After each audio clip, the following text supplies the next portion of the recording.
Welcome back, everybody. Last time we introduced the idea of parametric equations.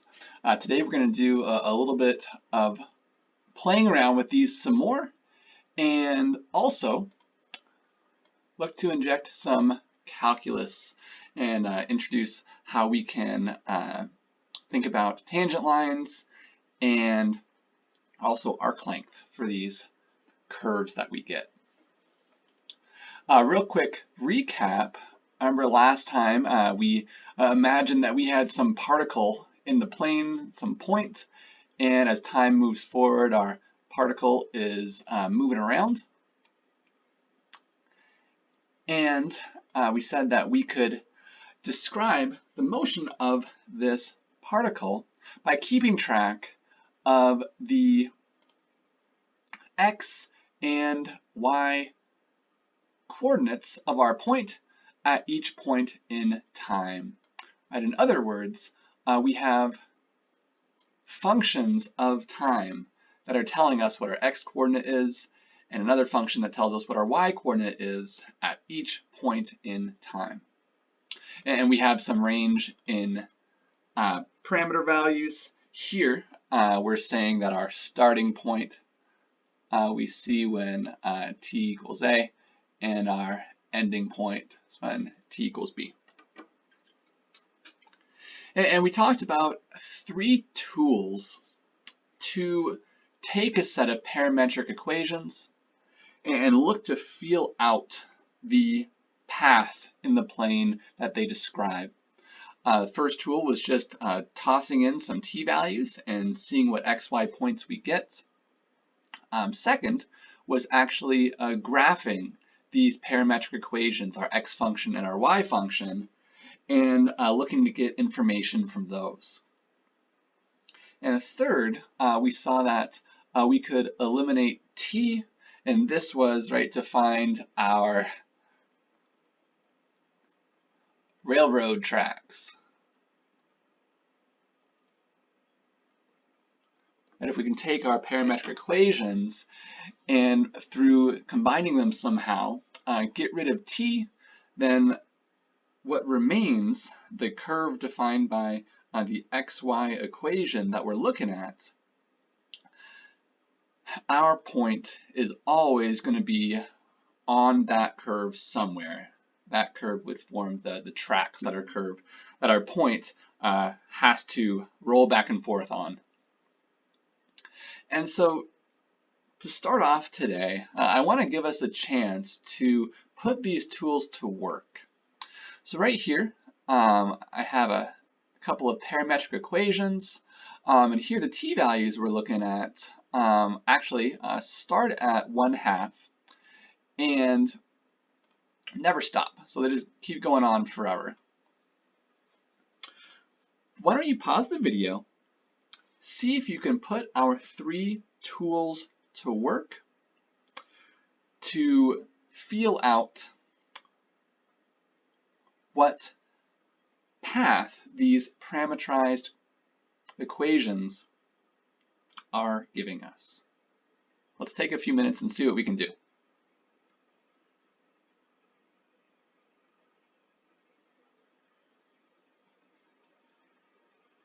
All right, well, let's start talking through this. Our first tool is just plugging in some different t-values, and so since we're starting at 1/2, that seemed to me a reasonable t-value to plug in. And so if we plug that in to our parametric equations here for x, we'll end up with 1/1/2, which ends up as 2. And for our y coordinate, we end up with 3/1/2, which gives us 3 times 2, or 6. And so it looks like we're starting here at our starting time of 1/2, 26. We can plug in, I just did a couple more t-values. Here if we plug in t equals 1, we're going to end up with 1 and 3 for x and y. And so we get this point here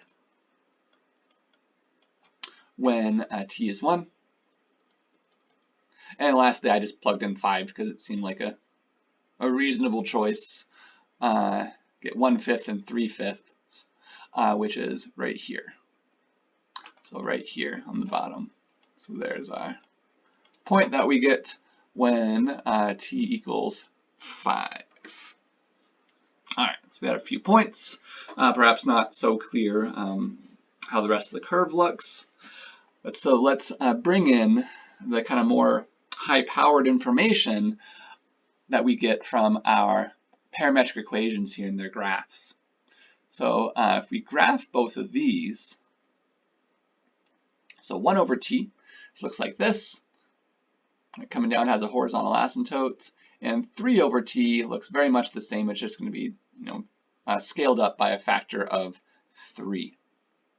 All right, so in particular, if we want to toss some labels on here, right at 1/2, we saw that the x value we get is 2. And over here at 1/2, the y value we get is 6. All right, so different scales there in the vertical, but same basic behavior for our two graphs here. And a couple observations that stand out to me about these. First of all, looking at both of these graphs, their values, their vertical values, are never below that t-axis. In other words, we're always getting positive.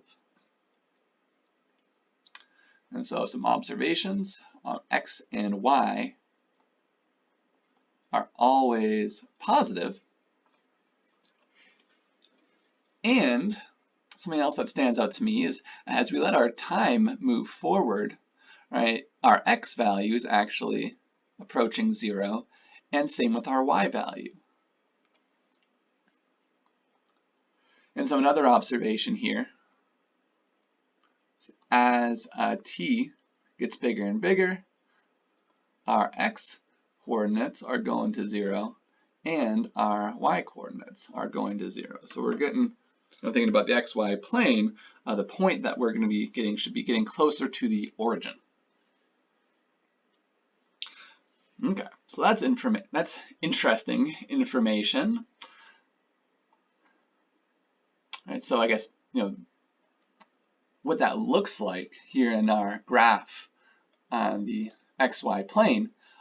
X is always positive and y is always positive, so we're always in this first quadrant.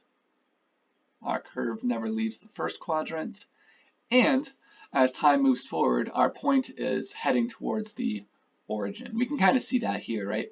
As t gets bigger, we are heading that direction.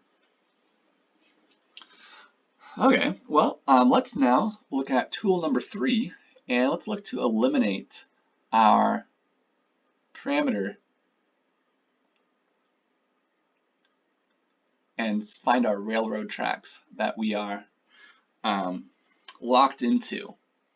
And so here, if we take our parametric equations, if we want to go through kind of the standard process, we can solve our first equation for t, just multiplying by t, dividing by x.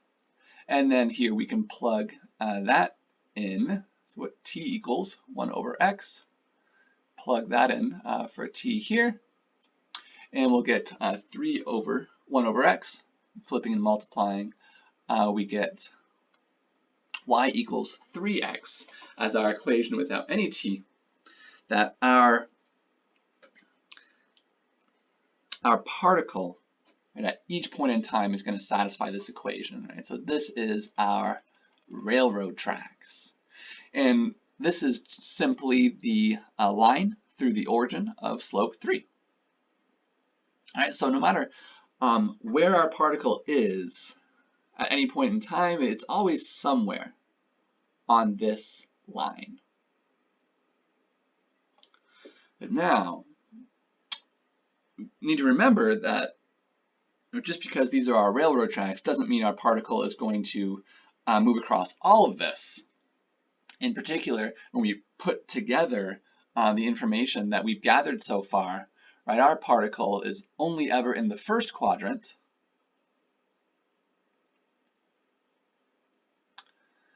It started at the point 2,6, and if we recall from the graphs of x and y are decreasing as time moves forward, and in fact heading towards the origin.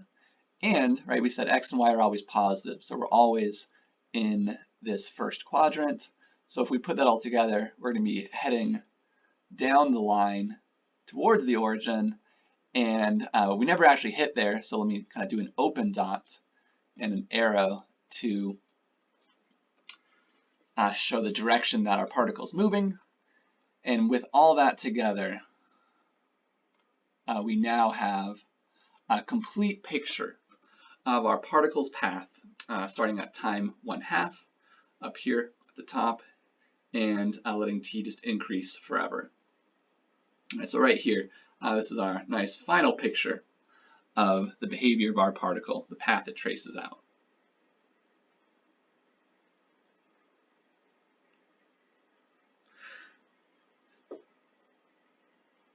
At this point, I'd like to introduce some formulas that allow us to do some calculus with these parametric equations.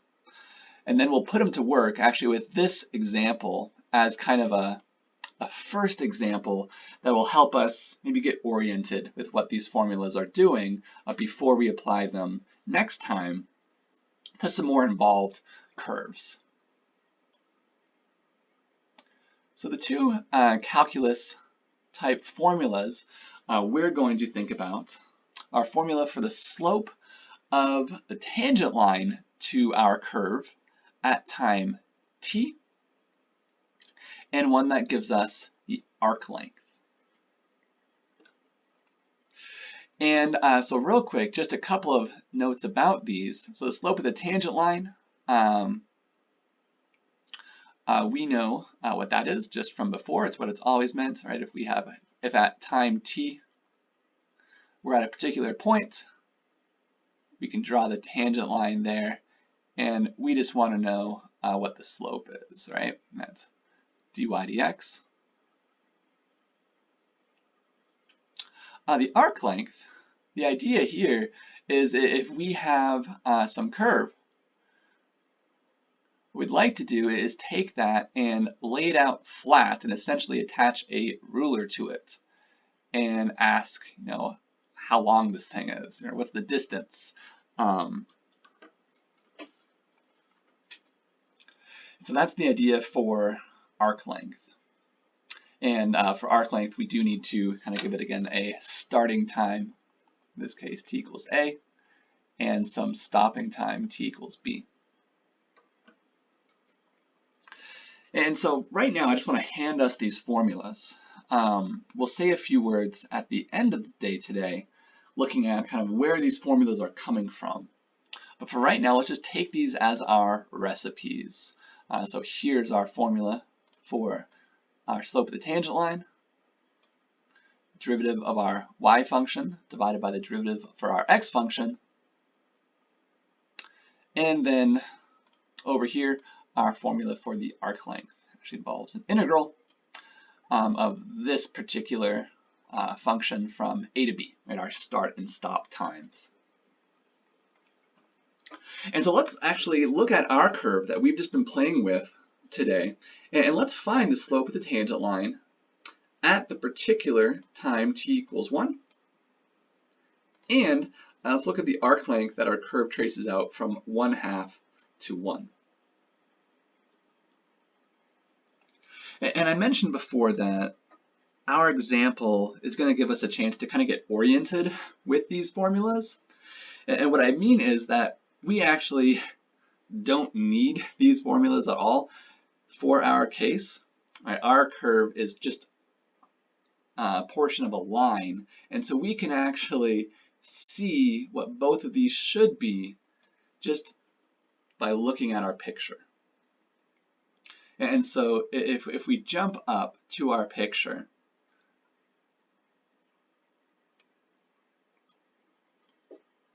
right at 1/2, we were up here at the 0.26, right? There's our t equals 1/2, and t equals 1 was where we saw the 0.13. So right there in the middle, there's our t equals 1. And so really, if you look at, if we kind of imagine a tangent line drawn in attached to the point at t equals 1, well, what's the slope of the tangent line? It's the same as the slope of this line that it lives on, right? It's going to be slope 3, and just because that is the slope of our path here. And so at t equals 1, we can just visually read off that slope of 3, right? Or in other words, if you want, right, moving from t equals 1 to 1/2, moved over 1, up 3. It's again how we could see the slope of our tangent line there, right? For the arc length, we can actually use this little triangle that we've drawn, and we can see, oh, well, hey, this curve, maybe I'll draw it the same color as we had below, is just the hypotenuse of this right triangle. And Pythagoras can help us figure that out, right? This horizontal side has length 1, this vertical side has length 3.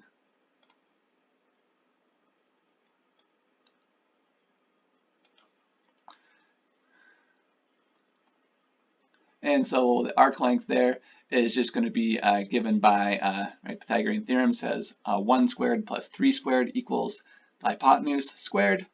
And so if we square root everything, it'll be square root 1 squared plus 3 squared, or in other words, root 10. And so that's what the slope of the tangent line at 1 and the arc length from 1/2 to 1 are computing. Let's, now that we've kind of visually, geometrically figured out what these two are, let's double check, work through our general formulas, which apply for much more involved curves, right? They apply to any set of parametric equations. Let's go and look to use those formulas and see that we do indeed get what we should.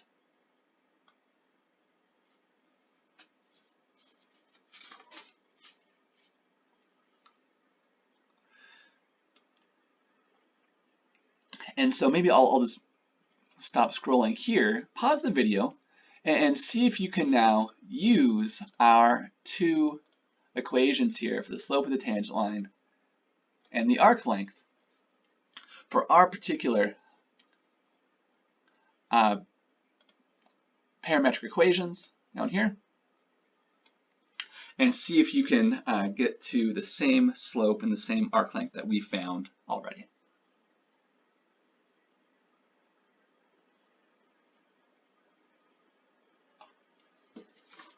All right, well, let's talk about these. If we use our dy dx formula, y prime over x prime, we just have a couple derivatives to compute. So the derivative of y, I guess we just want to think about y, if we bring the t up to the top as t to the minus 1, the derivative with respect to t is going to be what? -3 times t to the minus 2. And so if we drop that t to the denominator, we get -3 over t squared. And that's what we see up here, where it should go. And then on the bottom, taking the derivative of 1 over t gives us -1 over t squared. And here we just have a little bit of algebra going on. We flip the bottom and multiply, do a little bit of canceling. We end up with just a solid 3 as our result. And this is, in general, the slope of the tangent line is going to depend on t, because our curve, as it moves around, normally the slope of the tangent line at any point would be changing. But here, the fact that this is a constant function of t, that is because our curve's slope never changes, right? We're always just moving along that line. And so kind of the geometric interpretation is since our slope never changes. That's why t is not playing a part in this formula. All right, and so just to in particular, the value of this function at t equals 1 is going to be that same constant 3, and that's what we found before, all right, that slope of 3. So that's a check for our slope of the tangent line. Let's look at arc length. All right, so here's our formula for arc length, and we just want to think of this as a recipe that shows us the ingredients that we need, in this case x prime and y prime, and where to put them and what to do with it. And so if we put our two derivatives where they go, we're now looking at just an integral that we need to compute. And so let's start maybe by distributing out these squares. Right, so since we have fractions, these squares will go to the numerator and denominator in both of those pieces. I'll get 1 over t to the 4th plus 9 over t to the 4th. And how to integrate this? Well, we can actually do a little bit of algebraic manipulation. Right? We do have a common denominator staring at us, and so we can combine these as a single fraction with t to the 4th in the bottom and our 1 plus 9 up top, giving us that 10. And now, because we have a fraction inside the square root, right? And square roots do distribute nicely over multiplication and division, and so this will break up as root 10 over root t to the 4th. And so things will cancel, simplify nicely, just giving us t squared in the bottom. And at this point, we could, if we wanted to, take this root 10. It's just a constant multiple. We can slide it out front.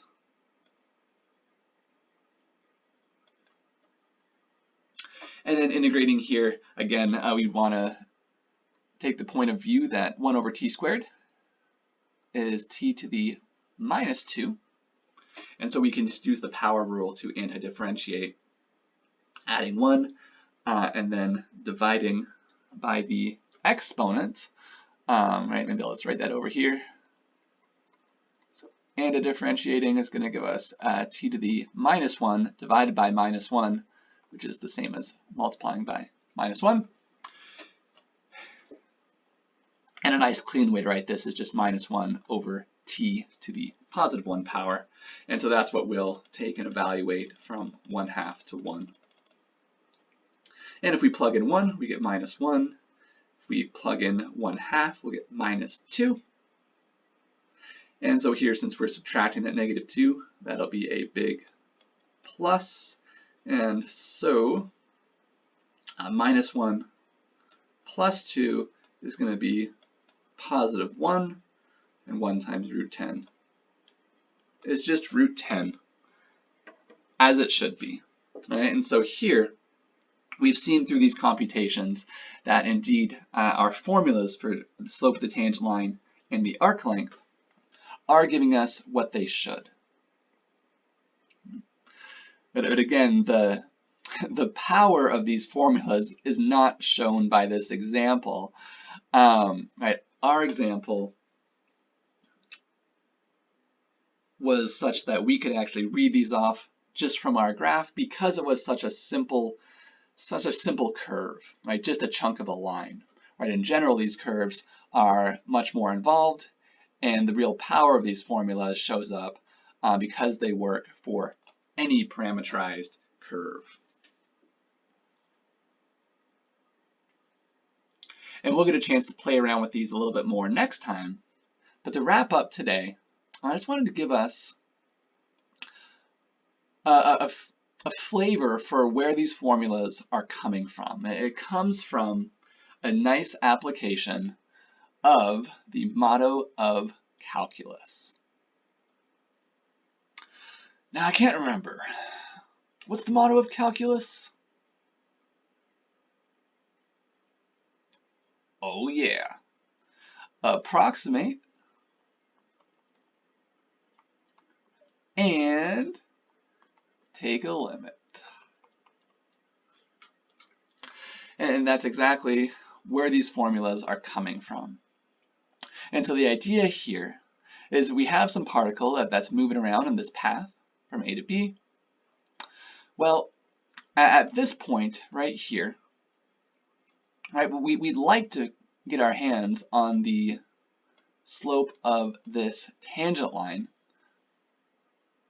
All right, the slope of this line is what dy dx is. But in order to do that, we can first get an approximation for the slope of this tangent line by, from this point, kind of moving ahead a little bit, letting time increase, and then stopping and getting a second point. All right, once we have 2 points, right, we can connect the dots and get a secant line.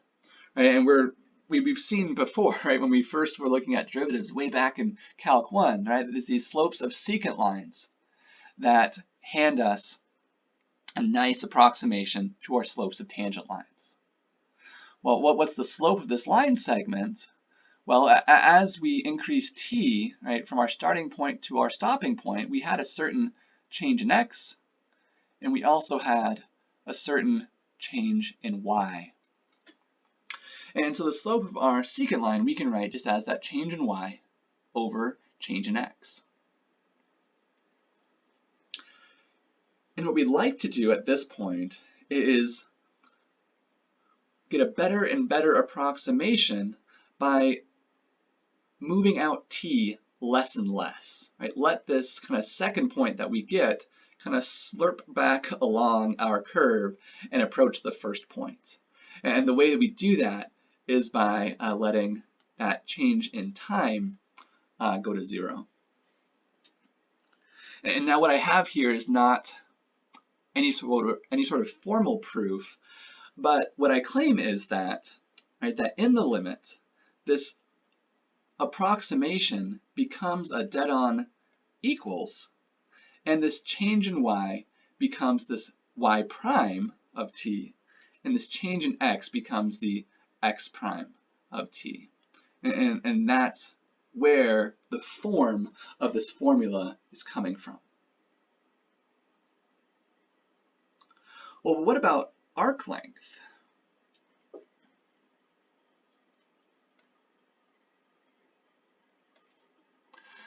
Well, before we get an approximation for the arc length of our entire curve, we could start by getting an approximation for the arc length over this portion that we just moved across from our starting point to our kind of second point here. And the idea for approximating that length of the curve is, well, hey, why don't we just use this hypotenuse from our triangle here, right? That should be reasonably close, and right, this is a straight line segment, and we know how to compute those lengths, right? Just as we did before with Pythagorean theorem, right? Here's our triangle down here.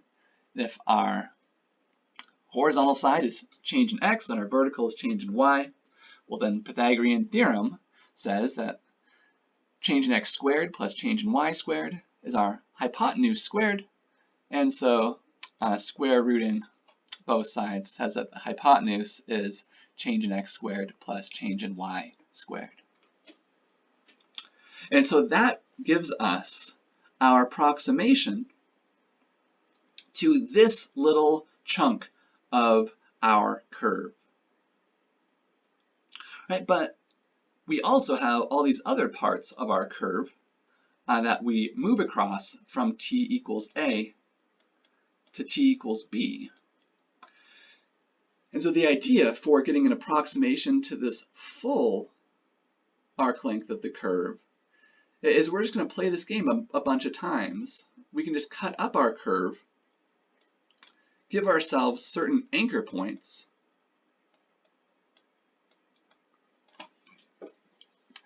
and we can connect the dots with a straight line segment with each of these.